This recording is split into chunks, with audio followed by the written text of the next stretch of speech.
Hi, thank you for joining this session. I'm Hiroshi Takeuchi. I'm malware analyst and a reverse engineer on Security Research Center of Mechanical Networks. One of our missions is analysis of cyber espionage activities, especially targeting Japan. We have published some threat analysis report about cyber espionage and their toolsets. Today, I'm going to talk about one remote access tool called LoadInfo. The RAT is still main cyber attack tools, and we hear the name of the RAT and analyze them almost every week or every day. And we will hear the name of the new RAT in this Virus Bulletin conference. When we analyzed the LoadInfo for the first time, we did not pay much attention on it. The code was new, and no attribution with known threat actors. And we thought that was a one-shot malware used for a cyber espionage case. However, contrary to our expectation, the actor is very active and has updated the LoadInfo very aggressively. That is the reason why we started to track LoadInfo, and I'm going to talk our research in this session. This is the agenda. I'm going to talk overview of LoadInfo and the actors TTP. And next, we will deep dive into LoadInfo code implementation. And I'm going to talk about who is behind, who is threat actor. I will compare the actor using LoadInfo's TTP with the two known threat actors. And I'm going to show some possible attribution theories. And finally, I'm going to talk my thoughts about the prospect of LoadInfo in the future. So what is LoadInfo? It was December 2019 when we first analyzed the LoadInfo. Version string is embedded in the binary, and its version was 0.1.2. It is HTTP RAT with the basic features like a file upload, download, and inject shellcodes. As I mentioned, its code was new and no attribution, implementing malicious code inside the benign program source code. JP-CERT, national CERT in Japan, named LoadInfo.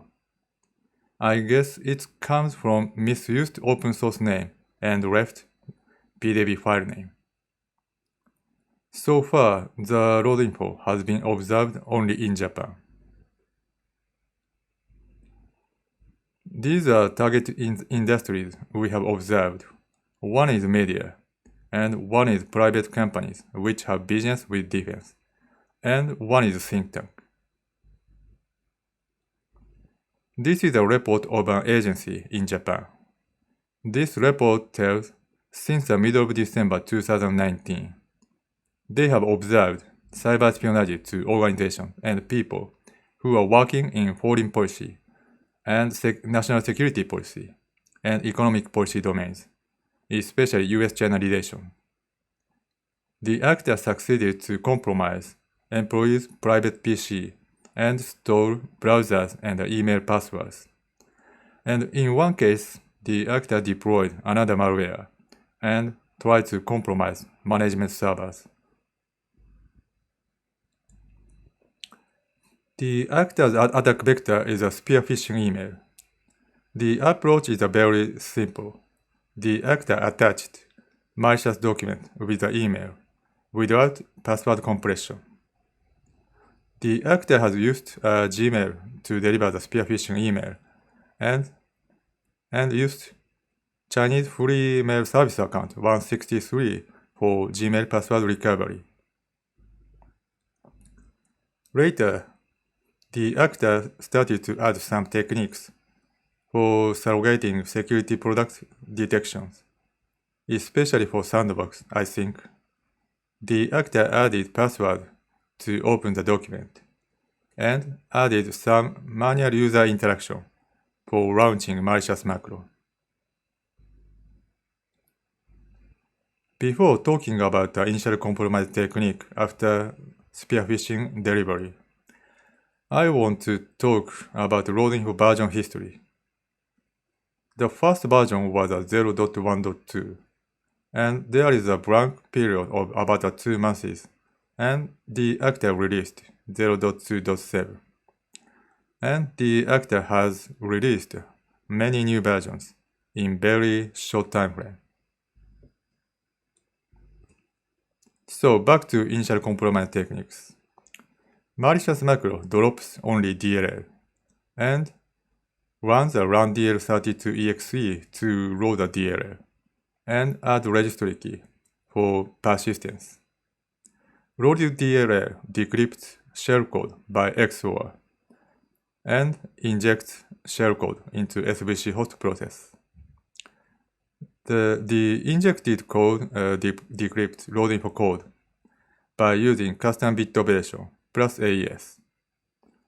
Some variants of 0.1.2 decrypts Rodinfo code in runDL32 process memory instead of injecting malicious code into SVC host process. Since 0.3.4, malicious macro started to drop DLL and legitimate exe to use a DLL side loading technique to load the DLL. Loaded DLL decrypts Rodinfo code by XOR, and the Rodinfo code decrypts configuration by using custom bit operation plus AES, and add a registry key for persistence. One interesting thing is the actor delivered massive spearfishing emails with various kinds of decoys, and they drop actually the same version Rodinfo.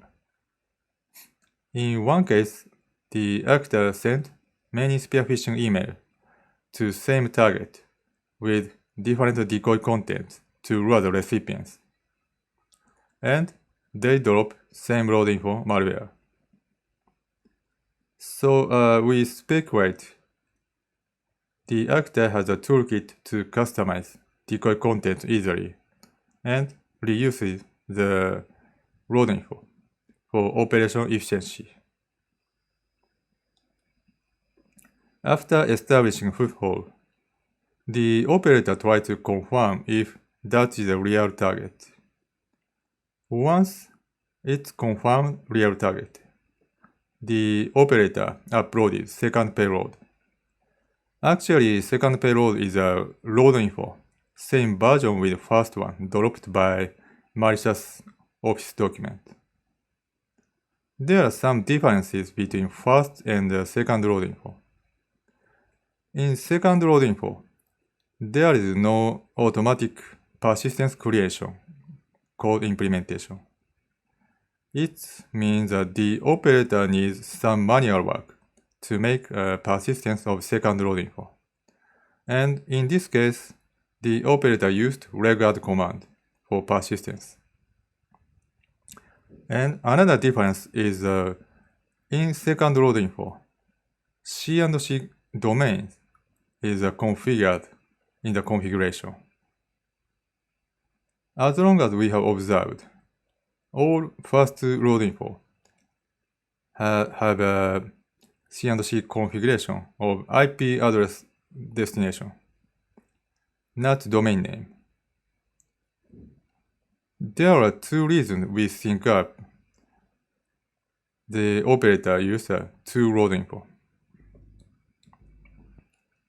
One is the actor wants to hide second C&C server as much as possible.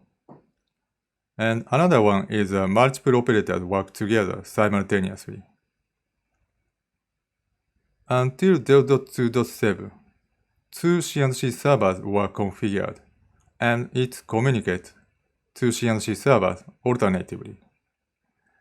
We speculate the actor tactic is to shorten time for accomplishing objectives. And we believe C&C server does not support collaboration of operators, unlike Cobalt Strike Team server. That is because the operator using two Rodinfo and the two C&C servers, I think. Infrastructure. All C&C servers were set up on VPS in other countries than Japan. We believe it is to hinder domestic investigation agency from investigating smoothly. And recently, C&C server was set up in the data center in Japan. This is for surrogating network sensor detection because it is less suspicious about the domestic traffic. This is data from a showdown for C&C servers. It shows C&C servers or platform OS is a Ubuntu. And LoadInfo supports remote commands whose names are Unix commands like ls, cat, send, and receive. So we believe LoadInfo's C&C can run Linux platform. From here, we deep dive into LoadInfo code implementation. Once runs, it decrypts LoadInfo code by XOR, and LoadInfo load DLLs dynamically by using API hashing, and get compromised host information, and decrypt configuration by using custom bit operation plus AES, and acquire STDebug privilege, and make persistence. And it tries to connect C&C servers. When it receives a response from the server, it checks SHA-256 hash in the response match with the hash of the embedded AES. And if it confirms that is a valid response, it decrypts the response and creates a new thread for received command handling.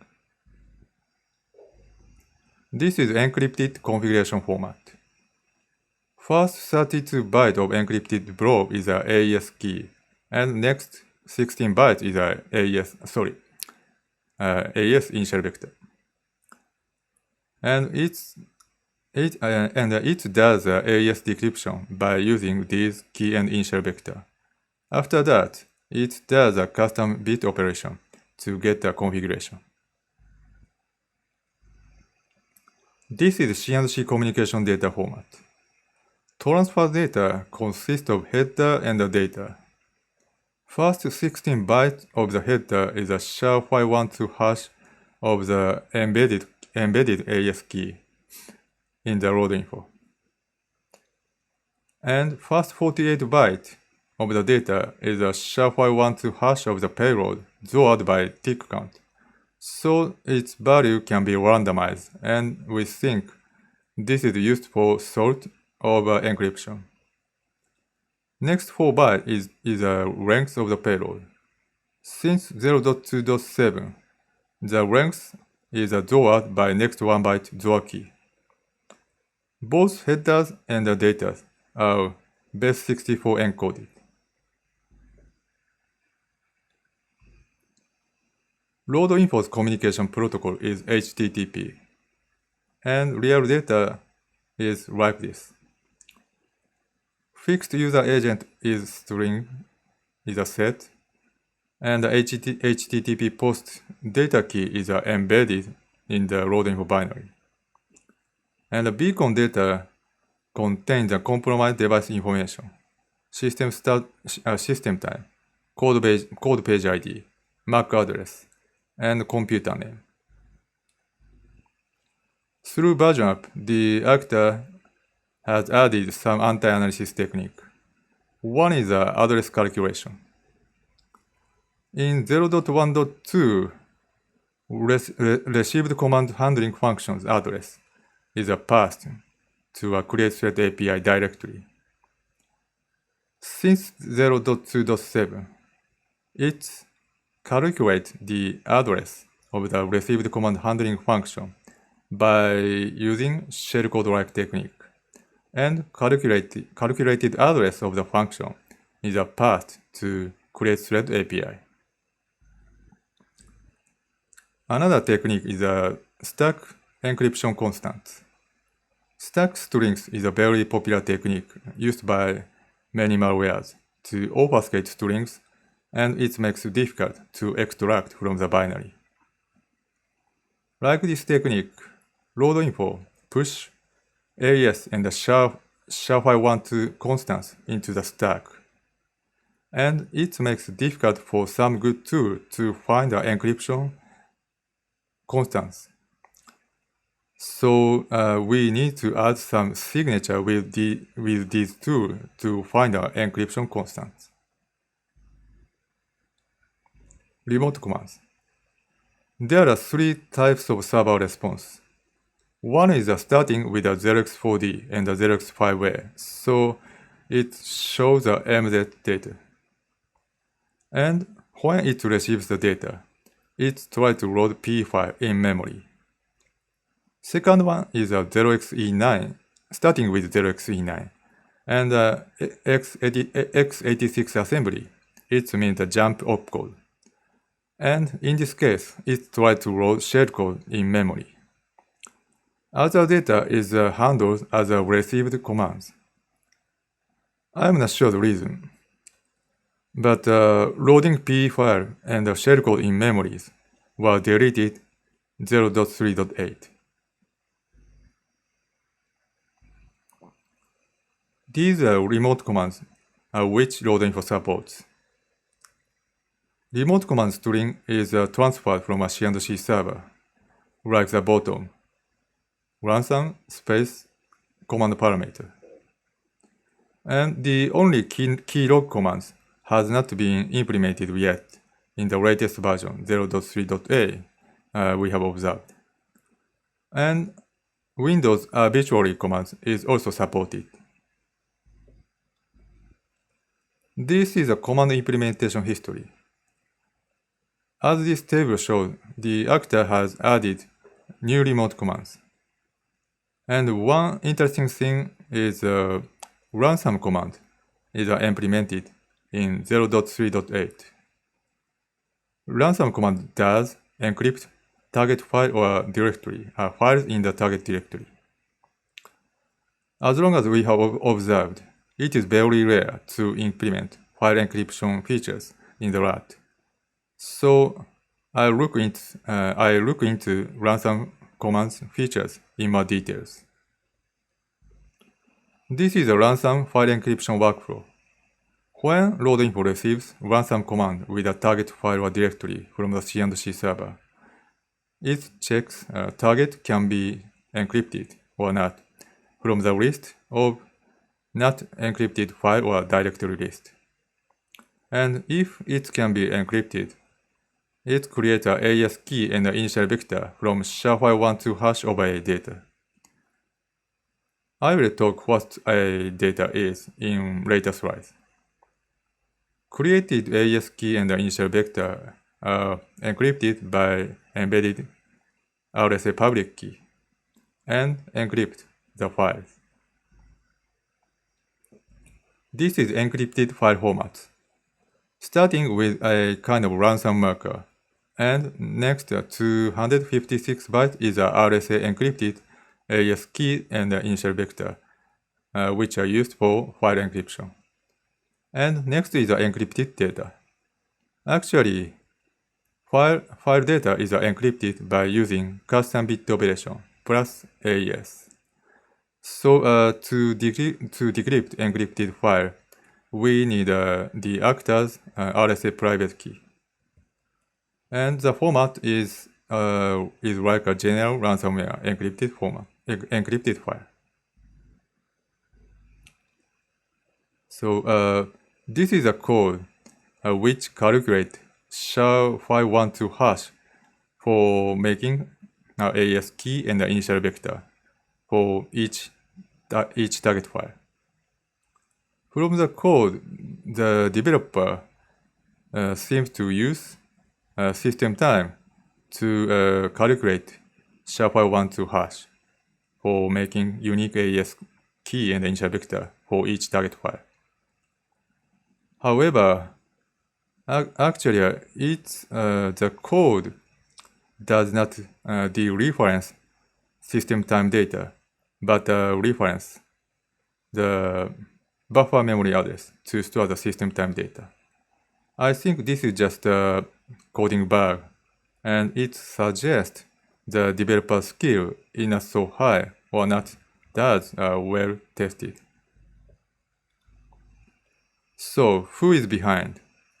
Given the targeted industries like media, foreign policy, and a think tank, there are two possible non-threat actors targeting Japan.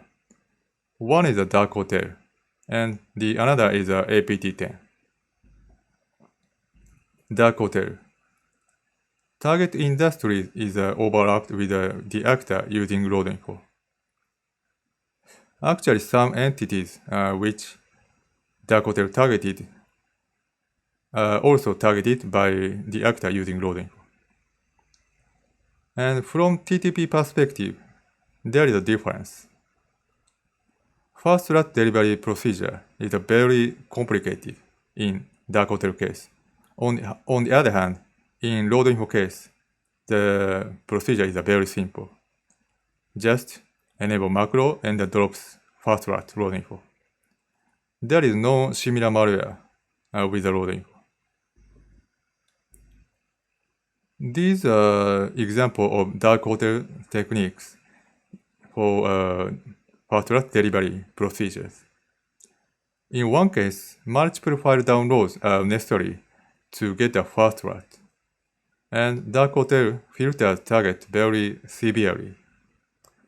In one case, the compromised device MAC address is uploaded to external server, and only when it fulfills the requirement, next payload can be downloaded.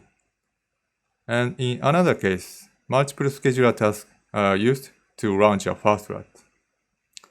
So first rat delivery procedure is very complicated in a dark hotel case, and it is very tough to get a first rat of a dark hotel. APT-10. Its target industry is also overlapped, and first rat delivery procedure is similar with the road info. One of the rats, ANL, its coding style is similar to road info.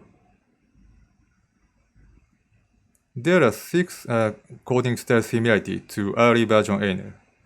One is a C&C URL string is copied to a buffer, and second one is encryption algorithm plus base 64 are used for encrypting communication traffic, and crypto binary string API is used for base 64.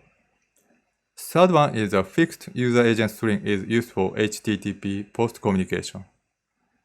Actually, ANL uses the obtain user agent string API to get the user agent string. So strictly, that is not a fixed user agent string. However, the other rat, like a Redleaf's variant, uses a fixed string. So third one is not a strong similarity. Fourth one is the developer of road info implement encryption algorithm by hand instead of using encryption libraries.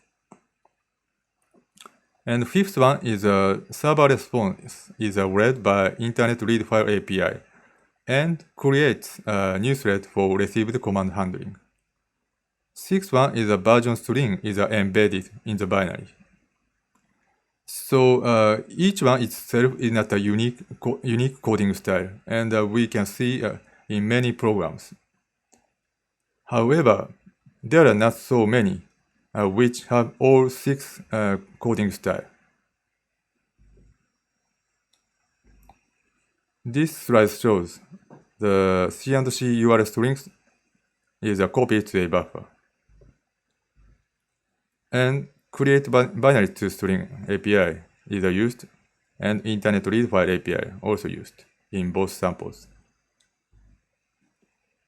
It's calling a create thread API to create a new thread for received command handling, and version string embedded in both samples.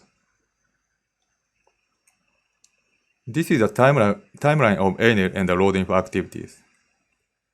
Before APT-10 indictment by DOJ in US, ANIL had been updated very frequently. After 1 year passed since the indictment, load info started to appear. From the timeline, the return of APT-10 can be one possibility.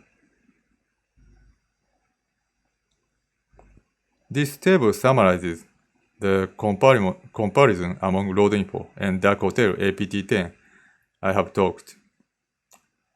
And from this table, assuming load info is a toolset of the non-threat actors, APT-10 is more likely scenario. I have one more thing I want to share for attribution. One malicious document file which drops load info 0.1.2 has Russian characters in metadata.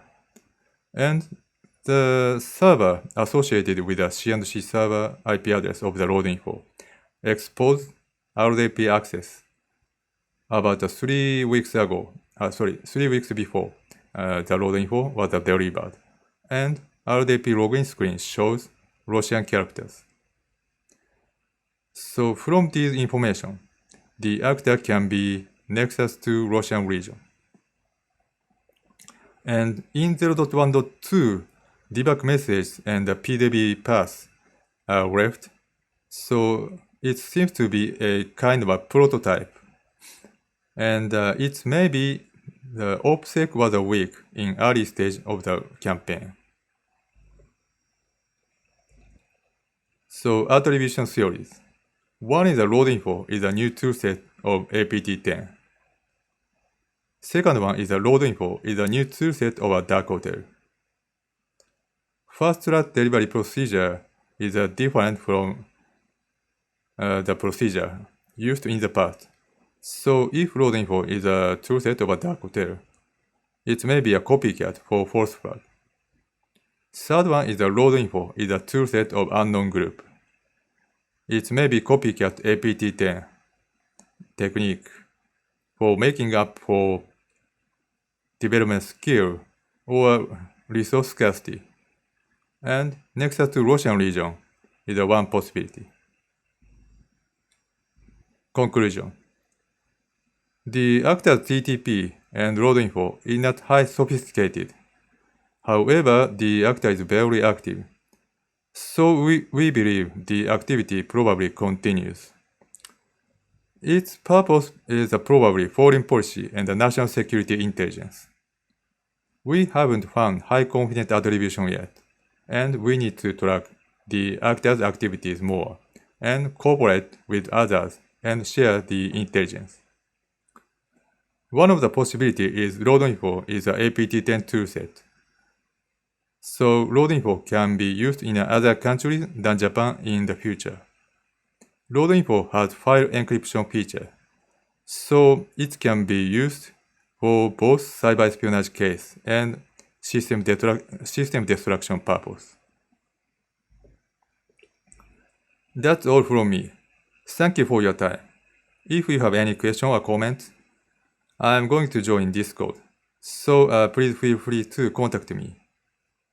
If you have not found me, just send me an email if you have any question or comment. Thank you.